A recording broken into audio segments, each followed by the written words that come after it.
G'day guys, and welcome back to another episode. So in this installment we're hitting Kakadu National Park and I'm stoked to be here, to be honest. Now we're going to be here for 6 nights in total. We're doing 2 3-night stops. Not too sure what the name of the campsites are. Miranda might know. She can't pronounce them. Doesn't matter. Unfortunately, we're only just out of the wet season and there's quite a few things in the park that are closed, which is really disappointing. But the 2 spots we're going to go to, we're just going to exhaust and explore as much as we can. There's going to be hikes and walk trails and maybe some swimming holes. We're not too sure. Probably not, because there are crocs in here. So hopefully we get to see some crocs, do a bit of fishing and all that stuff. All right, well, let's get into it.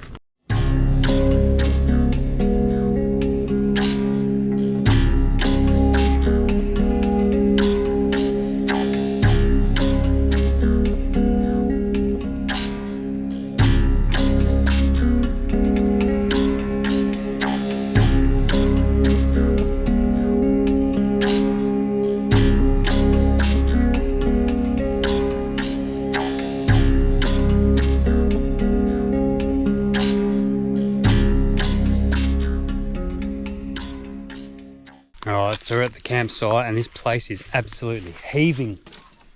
We are the only ones here. There's no one here. We've got the whole place to ourselves. It's like we've got an ensuite toilet block because it's right there. That's why we decided to come here to this spot. It's a nice shady spot, fire ring, all the rest of it. And the ablution blocks are nice, clean and tidy. We just had a, you can't really call him a local. He was a Darwin local, this old boy. He's just gone out fishing. He's giving us the lowdown on the park and where to go and what to do. And obviously, as I was saying before, there's a bunch of stuff that's already shut, but we're headed into, it's not town, what would you call it? Colinda, I think they called it. Colinda. There's some sort of manufactured swimming pool for the kids. Because obviously you can't swim anywhere here because of all the crocs. He was saying, yeah, it's full of them. And he's just gone out for some barramundi and said he'd slice us off a fillet, which is nice of him, if he catches some. Yeah, so anyway, we're going to go for a little drive. Have a little bit of a poke around. Is there an information centre we can go to? I think possibly at this place, yeah. And have a little chat to the guides there and find out exactly what we can get up to while we're here. There's some of the roads in here are actually closed because they're still underwater. That's all right. Anyway. There's still stuff to do. That's what happens when you come so close to wet season. But we've got the whole place The whole place to ourselves. Winter Lodge. Right. Airstrip, petrol station, resort, barbecues, grassed areas, restaurant and pub. Sure, we'll sink a beer there or 2, and a nice big swimming pool that the kids are super excited about. This was only a 5-minute drive from our campsite. Hey, anyone staying in the national park is free to use it.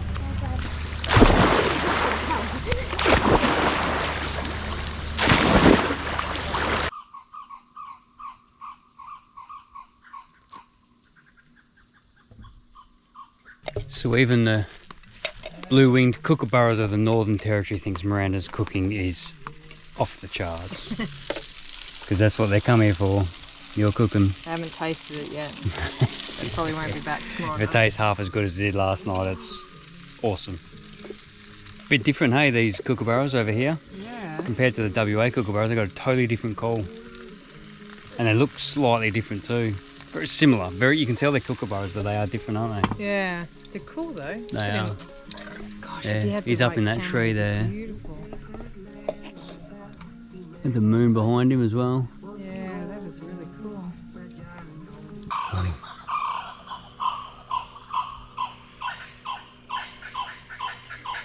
Well, as you can tell, the birds are awake, and me. We've got some kookaburras just in the tree behind us. Man, they were loud about 5 seconds ago. I had to stop recording, start again. So, first morning in Kakadu, we're going to go and do a couple of little walks and hikes, and then we're going to reward the kids with another swim at that Kundini pool that we went to yesterday. And then tomorrow morning we're getting up for a sunset river cruise. So we'll be able to see it sounds a bit silly, but we'll be able to see the river come alive. Miranda said that last night and I kind of gave her a little bit of grief about it. Watch the river come alive, really? Okay. But I know what she means, right? The birds and the, you know, the insects and all that sort of stuff. So that'd be pretty cool. Sunrise river cruise. Probably see some crocs. I'm guessing we're going to see some today because we're going to go to a couple of lookouts and whatnot. And oh, birds, right? No one's going to believe me. Well, maybe someone will, but it was dark, I don't know, 20 minutes ago, and I heard all this rustling in the bushes. I thought, what the hell is that? A bloody horse came walking through the camp. A horse. And then started whinnying on the other side of the road. It was the bizarrest thing ever. I didn't know that there was horses in Kakadu National Park, but there you go. Anyway, I'm going to sit down, enjoy my coffee. Might go for a little bit of a walk and have a look at that boat ramp. See what that looks like first thing in the morning. Wait for everyone to get up. Then we're going to hit these hike trails. Told ya. Bloody horse. He's blocking my way. He's just standing in the road, looking at me and I'm looking at him. I want to get down to the boat ramp, but old-fashioned standoff.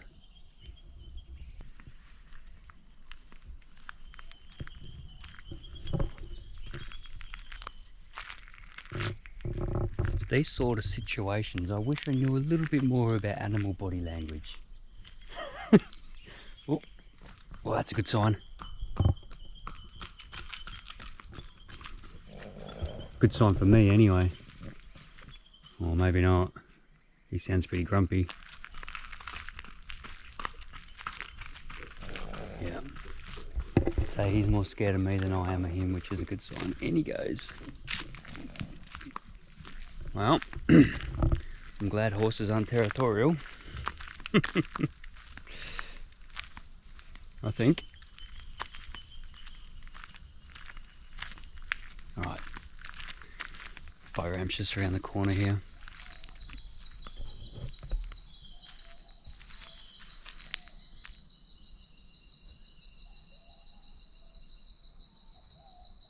So, no drones at all in Kakadu National Park. Fair enough, right?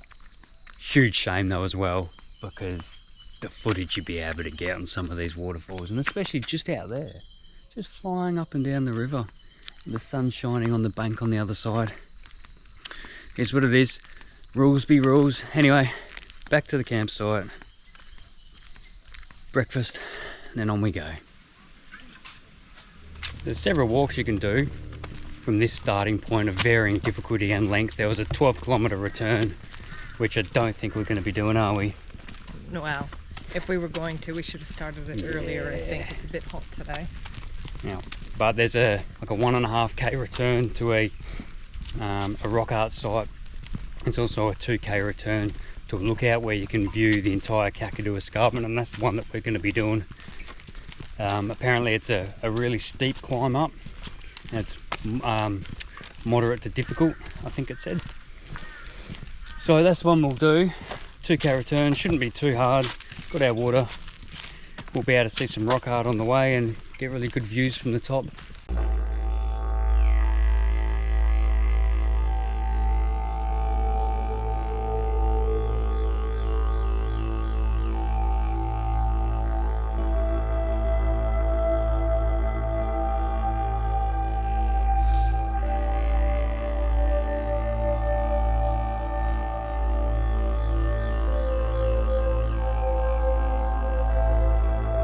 That's pretty impressive, hey?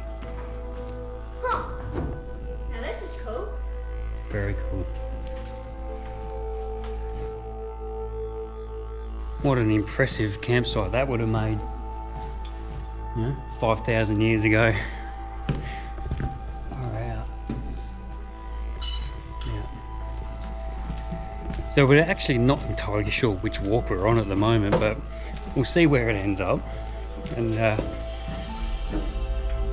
try and make this 2k round trip to the lookout, but at the moment we're walking down, so this is obviously not the one that we're meant to be on. That doesn't matter.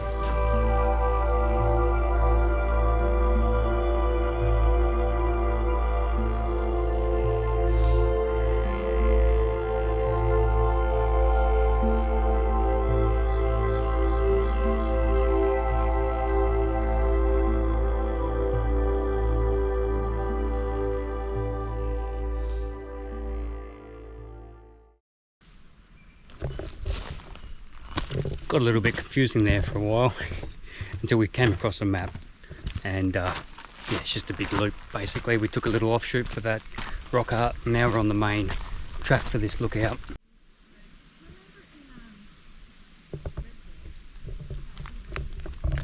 Look, I'm fully aware that our videos are full of me saying the same thing. The landscape is absolutely stunning.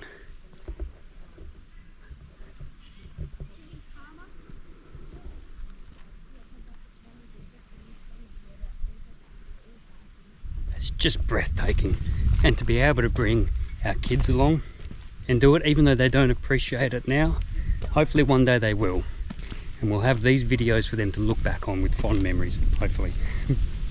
Anyway, this is the top of the lookout. It's going to loop back 500 meters back to the car park. Yeah, gorgeous. What do you think of this, guys? Pretty cool. Yeah? You like it? Glad you did it? Cam, you're breaking my heart. What about you, Jacqueline? You glad you did it? You're breaking my heart too. Hang on.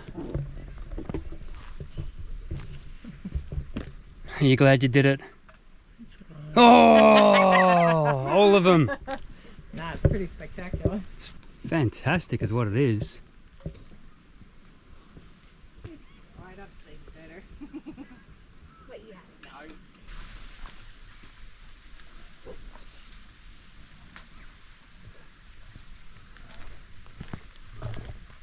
Alrighty. You got it, Jacqueline? So, I know the view behind me is going to be spectacular. I haven't even looked at it yet. I just, Miranda's up in front. I just saw her turn around and go, holy moly. I'm going to wait till I get to the top before I spin around and have a look. Okay. Oh, almost there.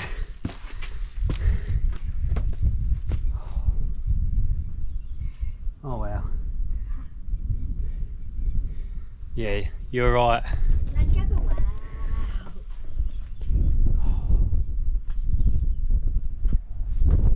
There's a little billabong that I can see from here. Unfortunately, that's closed. Wet season conditions still. Oh, what a view.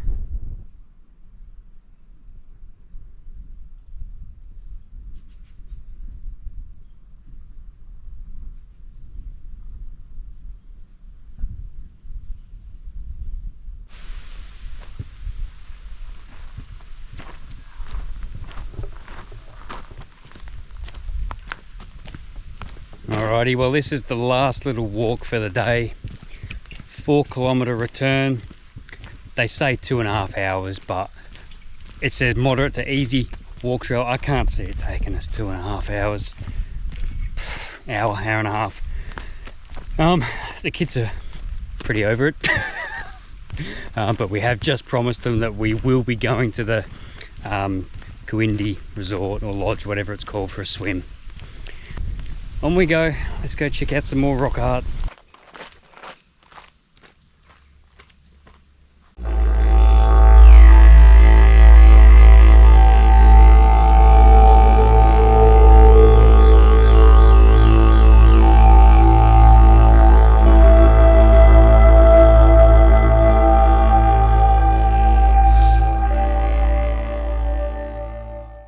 Alrighty, good morning. So we're up nice and early. We're doing the sunrise boat tour On the Yellow River. on the Yellow River.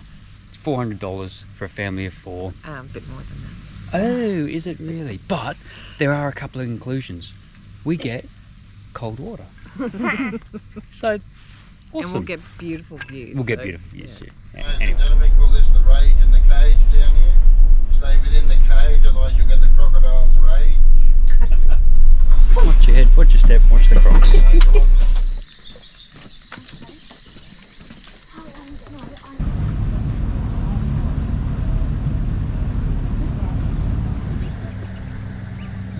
At the moment we're on Yellow Water Billabong, Narangaranjaba, we call it. It's the last billabong in the Jim Jim Creek system. So about 90 kilometres behind us to our 4 o'clock or so is Jim Jim and Twin Falls, up in the escarpment and the plateau.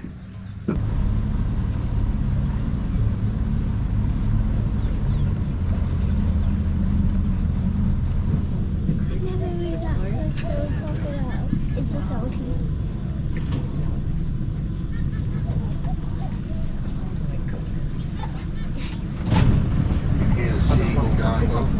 There's another woolly bird at 12 o'clock into the crate. There's 2 sweeping the sea eagle now. It's on for young and old. See how they bully the birds? That's why we call them the bully bird. Something set the birds off over here. Oh yeah, something set the birds off, yeah. That's right, man. So when you see all the birds fly up in the air, there's either feral animals or there's a sea eagle or something flying around me. Huh. A predator.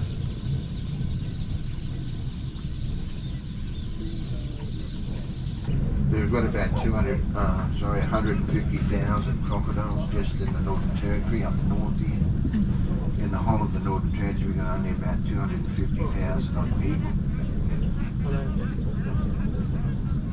Remember in the 70s crocodiles got protected, around 72 there was only 1,000 of them left in the world. Very smart crocodiles. They got small chestnut brain, but they use all of their brain. I've never seen a stupid crocodile with small brain. However, humans got really big brains. But you get stupid humans with bigger brains than crocodiles. Oh! Scary.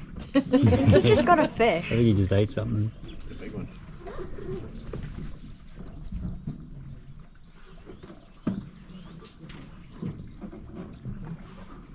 See the male with his big bump on his head and his wife there? Little bump. It's a lot smaller than the male, isn't it? What's the male doing? He's not all there. He's a silly goose. Oh, junior tour guide. Remember when you're this big, come back here. Robbo.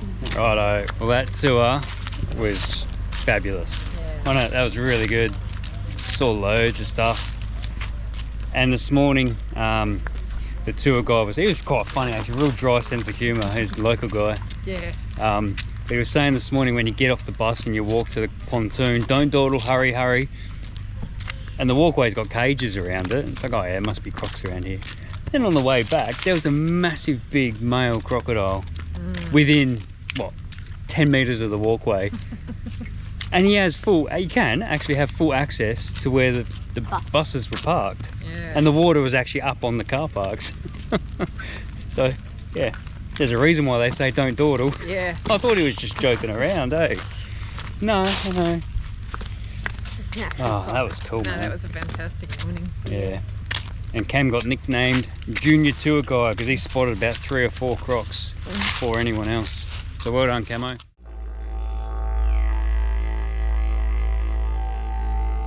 Well, this is us for the next 3 nights. We're right on the cusp of Kakadu and Arnhem Land. Only 5 or 10 minutes from our campsite, there's this place called Uber or Ubir. I'll show you the sign in a sec. I'm gonna go to the lookout for sunset. Here we go.